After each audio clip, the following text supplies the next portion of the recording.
The other thing I really want to talk to you about is reviews. They are super important. You want to focus on two places. So you could say to people, hey, give me a review on Facebook or Google. We prefer Google, but, or, for some places, I know the bike shop we work with, they get reviews on a local travel site. You need to focus on getting reviews. You really need to start talking to business owners about being unapologetic about asking for reviews. Google tells business owners to ask for reviews. I know it can be uncomfortable. That's why I bring it up more than once. So, what matters with reviews? The number of positive matters, right? How fast you respond to reviews, right?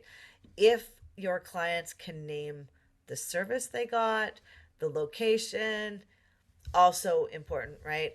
And we know that percent of positive review responses matters as well. So we know negative reviews will bring you down, but responding to them is what helps. You want to respond within 24 hours.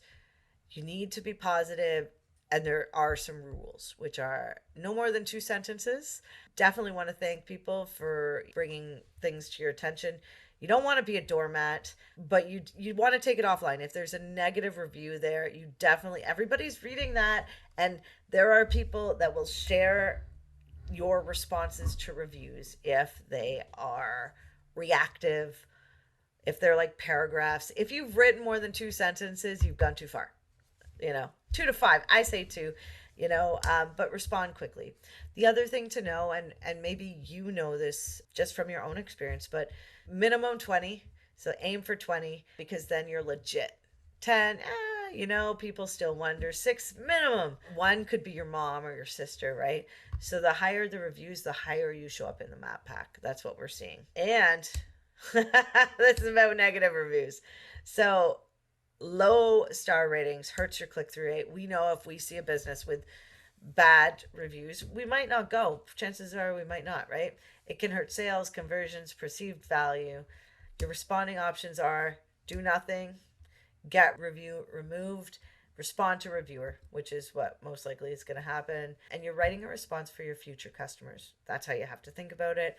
And that's what you have to tell business owners. I know we don't have control over that. Well, we can delete their negative reviews. Not that we should. Or not negative reviews, negative responses. So, guidelines: express sympathy. Don't be a doormat. Don't offer free things. Only respond once. Try to take it offline. If you had a bad experience, why don't we get on a phone call and figure it out? If we want to flag for a violation, if it's negative, try to find a violation that works. The only one we've seen work is when somebody mentions another business's name. So the pitfalls are blame, excuses, negative words, and long responses. As we've seen, we have someone in the class who can speak to the way one of their clients is responding to reviews and how they're having to deal with them. So don'ts. For local SEO, thin content again, doorway pages, and duplicate content. Things we learned in our local SEO class. And that's basically it. We learned local SEO all in all. So we did an overview. We learned about ranking factors, NAP, name, address, and phone numbers. And we dove into reviews, which are really significant. So your homework. Yes, there's a little bit of homework. And this is, so I just want you to go to, and you can do it now, myaccount.google.com, and change your YouTube settings, YouTube tracking settings, what Google's tracking about your YouTube, from 36 months to 3. So when you click on that link or you type into Google, myaccount.google.com, this is all about your profile, which is attached to you up here and up here, right? So you're going to go into data and privacy. You have a lot more control than you think. And here you can, click around and get down. So these will take you down lower, but we're looking at our YouTube history. As you can see, mine is on, and I click over here, and I can delete activity over 3 months, right? 36 months. So change it to 3 if you want them to track. Don't auto delete activity. How long is the right time? You can read about all the things in this stuff. So I just want to make you all aware that myaccount.google.com is a place where you're going to want to add your information. We all have one of these. It's like my Gmail's attached. When I sign in with my personal account, I have what shows up. I can have links. my language. All these things can affect what people see about you online. So it's just good to know. So there's that. And then lastly, here is your NAP listing template. So when you click on this, of course, it's going to make you make a copy, which looks like this. When you click on make a copy, it's going to open up. And, I put website information. We have how to use this template. Have a Gmail account, log into your Gmail. If you don't have a Gmail account or your client doesn't, make them a client name, marketing Gmail, and then you can read about this. Now there's some extra. I do a legend, and this is the citation. So there are two ways you can do this. All this information works with this one. So you'll see it says citation management, right? And then citation management. So this is just tracking your information. You can put in the basic details up here, and then the email you used and the password, right, that you're using for all these citation sites. Because when you build these sites, you're going to have emails and passwords, and so you want to list out how you can get access. So I also have the list of sources. So we track, when we get on a call with a client, we're like, okay, what is their hosting?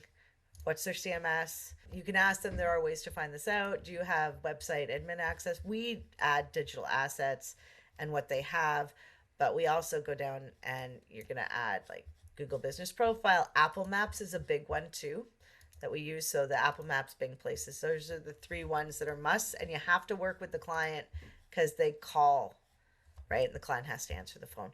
So then the social media, which are links, right, to your site that you create.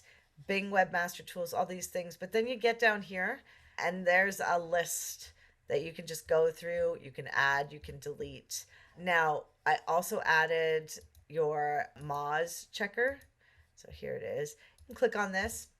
It's a lovely tool, free tool. Is it completely accurate? Sometimes, but not often. But it gives you some sites, some local NAP listings that you can try to account for. So you'd put your business information in there, do a little test, because who doesn't like to do little tests, on our site? And it'll give us our information. I have 19 missing, 50% incorrect, and 31% correct. So Google will tell you what's missing. Looks like Facebook. My hours are missing and photos are missing. Interesting. Now, some of these are paid, just so you know, but this is, where you start. And if you look at this, lovely sheet here. So there's all these. You can build your own. This is just a starting place, right? How to do searches, city search, yellow pages. So all these link to the resources, or should, or you can type them into Google. Now, as I said, I give you this Google profile info. Now, we actually fill this out. Is it arduous? Yeah, no. Is it good? So I fill this out and then I copy the information. So I'll take this after I fill it out and I'll copy it, because I will use this and add Facebooks and add Yelp, but I'll go over here and I'll paste it, right? So and once I've filled in all the information so I can have it here. And the reason is because when I'm building my citations, I definitely want to be able to copy, my business name, or I want to make sure I get the address right, or the right phone number, or the hours right. And this is a great way to do it. Now, if it says false, you go over here and you go to insert, and you go to checkbox. Those should all be checkboxes, just in case you didn't know. So we add like opening date and categories and subcategories, and we do this so we can keep track of things, because these are all things we can utilize in the Google Business Profile. So there's those two things. And if you keep going, there's NAP duplicates if you want to list them here. But the other stellar resource is this. So we use BrightLocal. All these are fun to look through. There's guides, there's help forums if you need to get hold of Google. The how to get help is in here, where to fill things out, right? So go through this, click around and get down, and this will help. There's some, like this tool. I love BrightLocal. This is a great tool if you're doing audits for your clients and you want to put in, so my search term, right, for me it would be digital marketing, and I want to check Google search or maps, and I'm in Canada. And remember, this is a local SERP checker, so they're taking into account my area, and I want to see check results. Great thing about this is I got 10 pages to check. So page one will open up, and you could share this with your client, right? Okay, page one, I searched digital marketing, who showed up? Ah, look, I showed up, haha. And then who are my main competitors, right? Location, do not allow. And then you can go through, and if you look, what's gonna happen in all these checks is if I go to like page 9, it's putting me in a slightly different location. As you can see, Toronto's coming up. So, usually there's a map section on the page. So this is a local search and what happened. So it'll take me somewhere else, right? It's not showing that. But basically, your searches, you can go through that and see where you show up for different locations. It's a great way to check.